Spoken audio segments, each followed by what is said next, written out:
들어주세요. 자, 준비해 주시고요. 갑자기 저도 좀 웃긴 얘기가 하나 생각이 났어요. 예. 제 친구 중에 이제 같은 대학교를 나와서 영문학을 전공한 친구가 있어요. 근데 한국에 와서 영어를 가르치고 싶어서 단기로 면접을 봤는데 떨어졌어요. 원어민이 아니라고. 제가 좀 더 재밌는 얘기를 네. 하자면 샘 오츠리 씨가 이제 처음에 한국에 와가지고 영어 학원에 취직을 하고 싶었다고 합니다. 가나는 아까 보여드린 그 나라 중에 한 나라예요. 영어를 공용어로 쓰고 있고 초등학교, 중학교, 고등학교 다 모든 공부를 영어로 한 사람입니다. 그런데 원어민을 원한다라고 하면서 취직이 잘 안 됐다라는 얘기를 해주셨어요. 그래서 나중에 누가 취직을 됐나 보니까 동유럽에서 온 영어를 잘 못하는 백인 여성이 취직이 됐다고 합니다.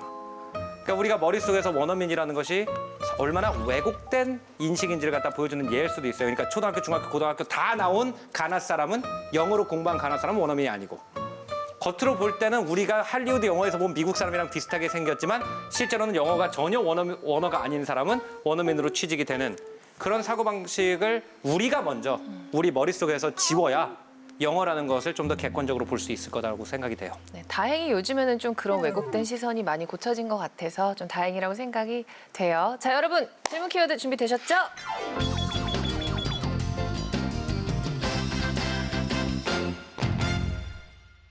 일단 그 콩글리시 재밌는 토픽이어서 이쪽으로 한번 가보겠습니다. 선생님께서는 콩글리시에 대해서 어떻게 생각하시는지, 바꿔야 한다고 생각하시는지, 아니면 이 문화가 그냥 한국에 들어오면서 또 변형된 형태이기 때문에 괜찮다고 생각하시는지 궁금합니다. 자, 일단 콩글리시라고 우리가 부르는 게 여러 가지가 있습니다. 그래서 좀 일단 구분을 할 필요가 있습니다. 일단 언어학적으로 피진이라고 부르는 게 있고요. 그 다음에 론 월드라고 부르는 게 있는데 이거를 구분을 일단 해야 돼요. 우리는 둘 다 콩글리시라고 불러요. 그러니까 일단 영어 단어를 갖다가 우리식으로 만든 단어들은 스킨십 같은 단어들. 그거는 콩글리시긴 콩글리시인데 그건 그냥 한국 단어예요. 그죠? 그거는 론 월드라고 그래요. 빌려온 단어다. 그죠? 그래가지고 우리말로 스킨십이라는 단어를 표현할 수 있는 어떤 문법 구조가 없어요. 근데 영어는 뒤에다 ship을 붙이면은 무슨 뭐 friendship 그런 막 우정 이런 뜻이 되니까 뭐 피부를 통해서 만들어지는 우정 그래가지고 뭐 스킨십 이렇게 만들었어요. 어쨌든 이거는 이제 우리말이라고 봐도 무방해요. 왜냐면 미국 사람이 못 알아듣거든요. 그럼 브로큰 잉글리시라는 게 어떤 거가 되냐면은 브로큰 잉글리시를 부르는 다른 말이 피진이라는 말이 있습니다. PIDGIN이라는 말인데 피진이 언어학적으로 참 재밌는 거예요. 피진이 언제 생겨나냐면은 대체로 영국이나 미국 제국주의자들이 영어를 못하는 나라를 침략해가지고 통상을 강요했을 때 생겨납니다. 그래가지고 미국 사람들이 맨날 와가지고 Hey, let's do business 이렇게 얘기를 하니까 비즈니스 발음을 남중국식으로 해가지고 let's do business 그러니까 삐진, 오케이 이렇게 해가지고 그걸 피진이라고 부르게 됐습니다. 근데 이 피진이라는 건 저는 아무 문제도 없다고 생각합니다. 왜냐하면은 언어라는 건 소통의 도구고 물론 영어를 갖다가 예술적으로 아름답게 할 수 있는 시간적 여유가 있는 사람들은 그렇게 공부를 하면 되는 것이고 내가 필요한 영어가 피진 정도까지다라고 하면은 거기서 끝나면 돼요. 그게 창피한 게 아니란 말이에요. 예를 들어서 저는 굉장히 존경스러운 분들이 제가 미국 친구랑 같이 동대문을 갔어요. 그럼 동대문에 이제 옷 파는 분들 있잖아요. 내 친구가 지나가니까 이름도 몰라. 내 친구 이름 루크거든요. 근데 탐, 히어. Look, 탐, 진, 코리아 진, good, cheap, give you good price. 그래가지고 청바지를 파셨어요. 그럼 된 거잖아요. 그죠? 그래서 그거는 콩글리시가 아니에요. 그건 피진이에요. 그건 브로큰 잉글리시예요. 브로큰 잉글리시는 소통이 안 되는 범위까지는 곤란하지만 소통이 된다 그러면은 오히려 현란한 영어인데 뭔 말인지 못 알아듣는 영어보다 나을 수도 있어요. 그죠? 영어를 갖다가 멋있게 하려고 그러다가 소통이 안 되는 것보다 차라리 내 능력 안에서 간단한 말만 해가지고 소통을 하는 것이 언어의 본연의 목적과 더 가까울 수도 있기 때문에 전혀 창피할 필요 없습니다. 그러니까 피진을 창피하다고 생각할 필요 전혀 없어요. 우리는 한국인이니까 한국인의 정서가 담긴 한국인으로서 할 수 있는 영어를 하는 거예요. 만약에 그 사람이 뭐라 그러면 그래요. 그럼 한국말로 하자고. 예. 대학이 요새는 어떻게 보면 우리나라에선 계급으로 가는 그런 길로 작용을 하고 있잖아요. 그런데 이제 유니버시티라는 이제 대학이 이제 우리나라로 하면 큰 배움 이런 뜻으로 사용되는데 그러면 어원적으로 풀이했을 때 유니버시티가 어떤 역할을 하는 게 맞는지 작가님의 생각을 좀 듣고 싶습니다. 자, 유니버시티라는 단어의 어원은요. 유니는 하나라는 뜻이고 versus는 향하다라는 뜻이에요. 그래서 서로 마주보고 있으니까 누구 versus 누구 대 누구 이렇게 얘기를 하죠. 그래서 한 방향을 향하다라는 뜻입니다. 그럼 이게 어떻게 해서 만들어진 단어냐면 옛날에 유럽에 공교육이 굉장히 떨어져 있었어요. 없었어요. 중세 유럽에는. 그래서 그 당시에는 사교육만 있었습니다. 그래서 처음으로 유럽에서 사교육촌이 생긴 게 어디냐면 이탈리아의 볼로냐라는 동네예요. 볼로냐라는 동네에서 700년대, 800년대 변호사가 되고 싶은 친구들한테 로마 고대법을 라틴어로 가르쳐주는 선생님들이 굉장히 많았습니다. 그래가지고 그때는 어떻게 했냐면 내가 어떤 선생님 밑에서 사사를 하고 싶다 그러면 그 선생님한테 가서 뭐 학비 이런 게 있는 게 아니라 그냥 사례금을 엄청나게 드리면 그 선생님이 사례금 양을 보고 얘를 받아들지 말지 결정을 해요. 그래서 이제 학생들이 화가 나요. 그래서 학생들이 화가 나가지고 몇 번 학생들이 시위를 하면서 교수님들한테 커리큘럼과 학비를 갖다가 정형화해달라는 요구를 합니다. 몇 년 후에 졸업을 할 것이고 어떤 걸 하면 학점이 인정이 되고 이걸 갖다가 좀 정확하게 미리 말해달라. 돈은 얼마를 내면 되고. 교수님들이 말을 안 듣죠. 그래가지고 어떻게 하냐면은 모든 학생회가 모든 사교육을 받고 있던 그 학원마다 학생회가 있었는데 모든 학생회가 동시에 학업을 중지하고요. 학업을 중지하고 그 학원에서 나와가지고 유니버시티라고 하는 한 방향을 향하는 학생 조합을 만들어요. 그 다음에 학생 조합에서 돈을 모아가지고 선생님을 고용해요. 그게 유니버시티의 시작이에요. 어원적인 정신, 대학의 어원적인 1200년 전의 얘기긴 하지만 에서는 약간 벗어나 있다는 거죠. 우리가 대학이라는 거의 본연의 정신은 뭐냐면은 내가 배우고 싶은 거를 내가 선택하겠다는 정신이라는 거예요. 그래가지고 그 정신이 전 좀 되살아났으면 좋겠어요. 왜냐하면 많은 분들이 대학에서 전공 같은 거 고를 때 이 전공을 그럼 취직이 안 될 거다 이런 생각을 하죠. 근데 지금 현실을 보잖아요. 어떤 전공을 골라도 취직 잘 안 돼요. 그러니까 이왕이면 어차피 취직이 안 될 거면 이왕이면은 자기가 소질이 있고 배울 수 있는 걸 배웠으면 좋겠어요. 그리고 또 하나는 어떤 게 있냐면요. 많은 청년들이 이런 걱정을 한단 말이에요. 이게 지금 뜨고 있는 거다라고 배웠죠. 그거 떠가지고 얼마나 갈까요? 제가 대학에 다닐 때 저는 이걸 경험으로서 얘기할 수 있는 게 가장 인기 있는 전공이 뭐였는지 아세요? 제가 경영대 다닐 때? 부동산 파생 상품이었어요. 그게 지금 뭐라고 부르는 건지 아세요? 서브프라임이라고 부르는 거예요. 그때 공부 제일 잘하는 애들이 가장 뜬다 그래도 갔던 게 부동산 파생 상품과였어요. 그래서 그 친구들이 졸업을 해가지고 제일 취직을 잘했다고 한 두 개 기업이 레이만 브라더스라는 기업하고 베어스턴스라는 기업이었어요. 그 둘 다 없죠 지금. 그 중에 좀 잘 된 친구는 지금 그래도 정신 승리를 해가지고 발리 가가지고 서핑 선생님 하고 있고 그건 되게 자기의 행복을 찾은 거니까 리스펙트고 그렇지 않은 친구 같은 경우에는 아예 알코올과 이런 데 빠진 친구들도 있거든요. 그러니까 아무도 모른단 말이에요. 그렇기 때문에 최소한 우리가 배팅을 할 수 있는 건 유일하게 배팅할 수 있는 건 뭐냐면 정말 혼신을 다해가지고 열정을 가질 정도로 오랫동안 버틸 수 있을 정도로 이게 나한테 맞는 거다라고 생각하면 그 길을 가다 보면은 뜰 수도 있고요, 안 뜰 수도 있어요. 뜨면 좋은 거고요. 그 분야가 안 떴다 그러면 최소한 뭐예요? 내 분야에서 어느 정도 인정받는 사람이기 때문에 내 위치는 있고 나를 존중해주는 내 동종업계 사람들이 있고 그 다음에 최소한 재밌었잖아요. 그 용기를 가지고 내가 대학에 갈 때는 대학이 나를 고르는 게 아니라 내가 대학을 고른다. 그게 유니버시티의 의미거든요. 그 정신으로 좀 공부를 했으면 좋을 것 같습니다.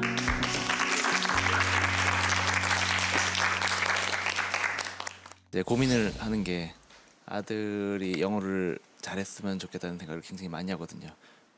현실 상황상 저는 갈 수가 없으니까 저는 제 일이 있고 네. 기러기 아빠가 돼야 되는 상황인데 그 한 언어를 위해서 가족이 흩어지는 것과의 그 가치를 생각했을 때 고민이 굉장히 많거든요. 언어 때문에 가족이 흩어져야 되는 건가? 근데 그 영어는 만약 우리 아버지한테 여쭤보면 절대로 보내지 말라고 그러실 거고요. 그렇게 가르쳐봤자 다 소용없다 뭐 이렇게 말씀을 하실 것 같고 언어만을 위해서라면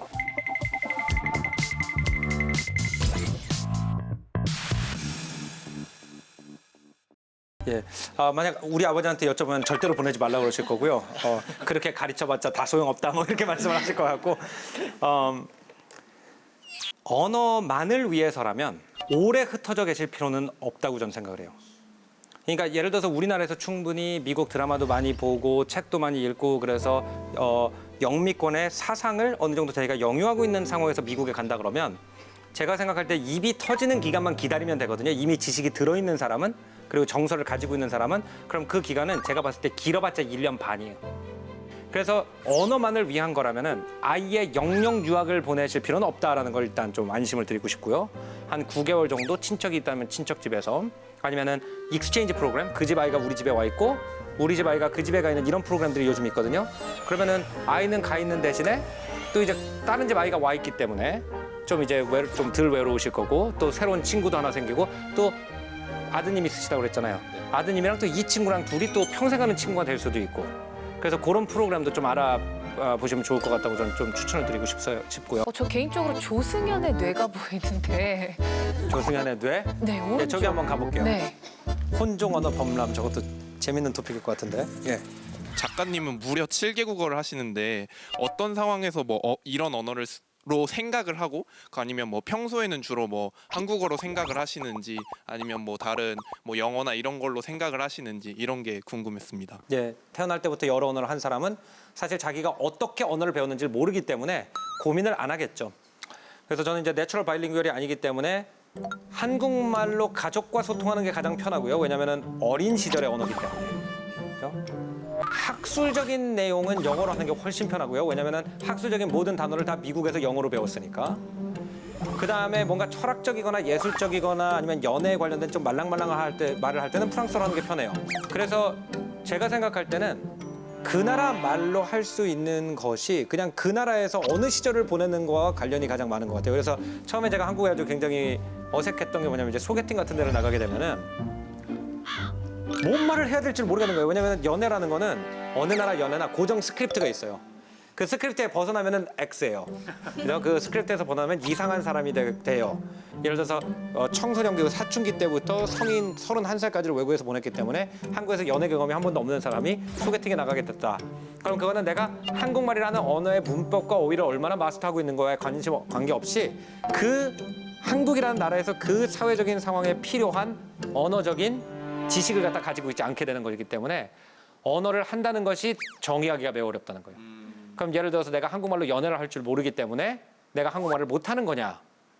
아니면 예를 들어서 내가 학술 경영서를 영어로밖에 못 읽기 때문에 프랑스어를 못하는 거냐? 일이 좀 복잡해지거든요.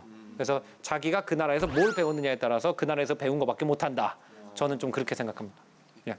예를 들어서 멘붕 뭐 아니면 리즈 시절이다 뭐 사스가 츤데레 이런 식으로 그 다른 나라의 말을 한국식으로 혼종해서 쓰는 그 단어들이 굉장히 많이 생겨나고 있는데 이런 현상이 그 언어 문화에 어떤 좀 장점을 가져다 줄 수 있는지 궁금합니다. 예. 일단 언어는 다 섞입니다. 그러니까 순수 언어라는 건 존재하질 않아요. 그러니까 예를 들어서 어떤 진짜 많이 하는 사람한테 뭐 어떤 텔레비전에 많이 나오는 전문가를 펀딧이라고 그러거든요. 영어로 어느 나라 말일까요? 인도 말이에요. 푼딧 이렇게 발음하니까 아시겠죠? 그죠? 선생님을 뜻하는 단어입니다. 우리나라 말만 외래어를 많이 받아들이고 혼재된 게 아니라 사실 세계에서 가장 외래어를 많이 받아들이고 혼재된 언어는 영어입니다. 왜 54개국 사람들이 쓰기 때문에 그럴 수밖에 없어요. 근데 그렇게 많은 단어를 받아들임으로써 영어가 어떻게 됐어요? 세계에서 가장 많은 감정을 표현할 수 있는 언어가 됐어요. 영어가 어휘가 세계에서 가장 많은 언어예요. 100만 개가 넘는다고 그러거든요.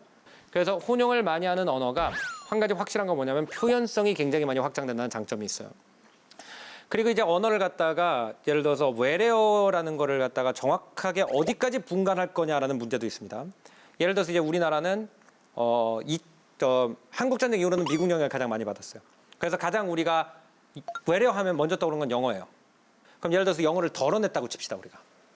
그러면 영어를 덜어내고 나면은 일제강점기에 들어온 일본어 단어들이 나옵니다. 그러면 일본 언어를 다 드러냈어요.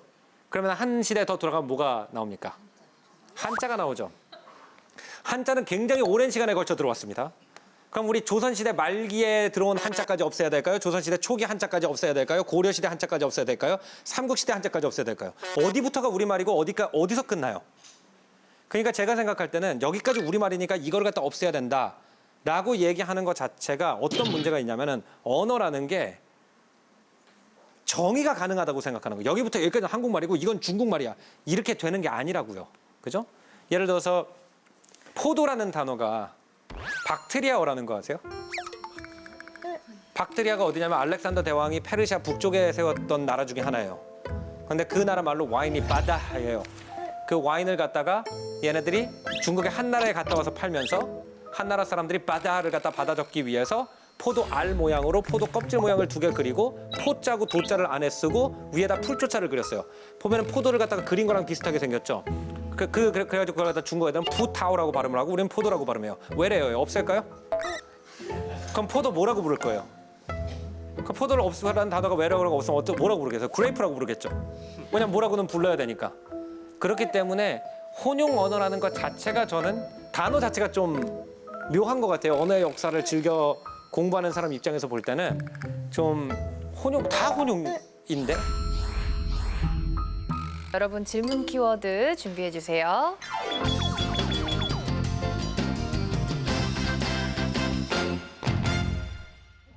구글 같은 경우에는 얼마 전에 전화를 사람과 구별이 안 될 정도로 사람의 음성으로 맥락까지 파악을 하면서 전화를 해주는 기술을 공개를 했고, 그리고 지금 AI 작가들이 신문 기사를 적는다고 해요.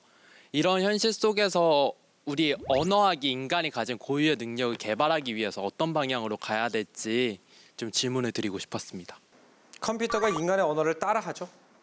근데 인간은 그 언어를 변화시킬 수 있는 능력을 가지고 있습니다.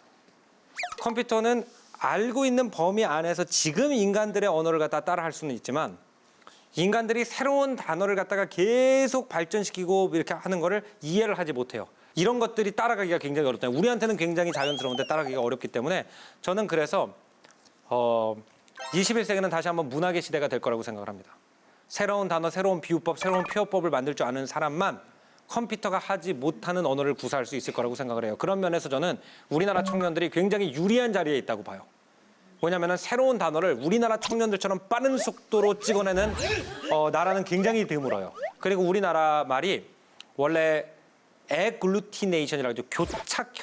교착이 강한 언어라고 합니다. 교착이 악교할 때 풀 교자에다가 압착할 때 착자거든요. 그게 뭐냐면은 예를 들어서 뭐 우리가 영어 단어 하나랑 한국말 하나를 붙인 다음에 빵 찍어가지고 가운데자가 탈락되면서 이렇게 신조어가 만들어지는 그런 현상을 갖다가 교착 현상이라고 그러는데 컴퓨터가 가장 지금 못하는 조합이 교착이라고 합니다.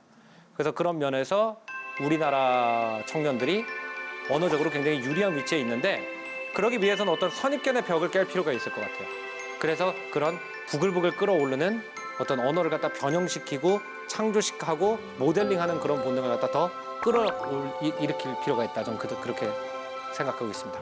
저희 아이들의 세상 안에서는 저희가 상상할 수 없었던 언어들이 굉장히 많잖아요. 그러니까 전화 통화를 하는 거 보거나 아니면 이 핸드폰을 가지고 의사소통하는 거 보면 한마디도 못 알아들는 말들이 굉장히 많거든요. 그러면 아이들의 항변을 들어보면 아이들은 그건 우리 세상에서는 너무 당연하게 우리끼리 나눌 때는 우리 그냥 일상 언어다. 어른들 세상하고는 우리 세상하고는 언어의 세상이 달라졌다라고 얘기하는데 그 어떻게 이해해야 되는지 잘 모르겠다는 생각이 되게 크게 들다가 지금 작가님 말씀을 들으니까 아 그럼 이해해야 되는 건가? 이해할 수 있을까나? 라는 갑자기 띵 하고 왔어요.